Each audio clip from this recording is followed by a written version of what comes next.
பட்டியலினத்தவரை முதலமைச்சர் ஆக்கும் என்ற பாமகவின் அறிவிப்புக்கு அமைச்சர் சேகர் பாபு வரவேற்பு தெரிவித்துள்ளார்.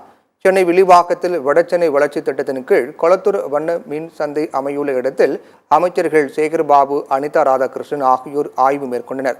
பின்னர் பேசிய அமைச்சர் சேகர் பாபு, தமிழ்நாட்டில் பாமக தலைமையிலான ஆட்சி அமையும் போது நிச்சயம் தலித் சமூகத்தை சேர்ந்த ஒருவரையே முதலமைச்சராக்கும் என்ற பாமக தலைவர் அன்புமணி பேசியதற்கு பதிலளித்தார். இனம், மொழி, மதத்திற்கு அப்பால் மனிதன் என்ற வகையில் நாம் பயணிக்க வேண்டும் என்பதே முதலமைச்சரின் கொள்கை என்று கூறிய அமைச்சர் சேகர் பாபு, அதற்காக தான் இந்த ஆட்சிக்கு திராவிட மாடல் ஆட்சி என்று பெயர் என்று தெரிவித்தார்.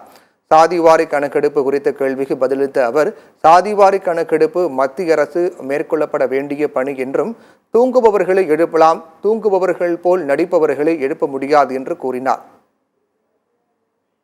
பட்டியல் சமூகத்தை சேர்ந்தவர்கள் பாமகவுக்கு ஆதரவு அளித்தா நாங்கள் தலித் சமூகத்தை சேர்ந்தவர்கள் முதல்வராகணும்னு ஒரு வார்த்தை சொல்லி வரவேற்கப்பட வேண்டியதுதான். எங்களுடைய முதலமைச்சருடைய கொள்கையே இனம், மொழி, மதத்திற்கு அப்பால் மனிதன் என்ற வகையில் நாம் பயணிக்க வேண்டும் என்று கூறியிருக்கின்றார்.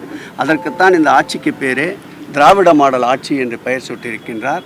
ஒருங்கிணைந்து அனைவரும் பயணிப்பதை வரவேற்கின்ற ஒரு முதல்வர் தான் எங்கள் உயிரினும் மேலான அன்பு தலைவர் தளபதி என்பதை தெரிவித்துக் கொள்கிறேன்.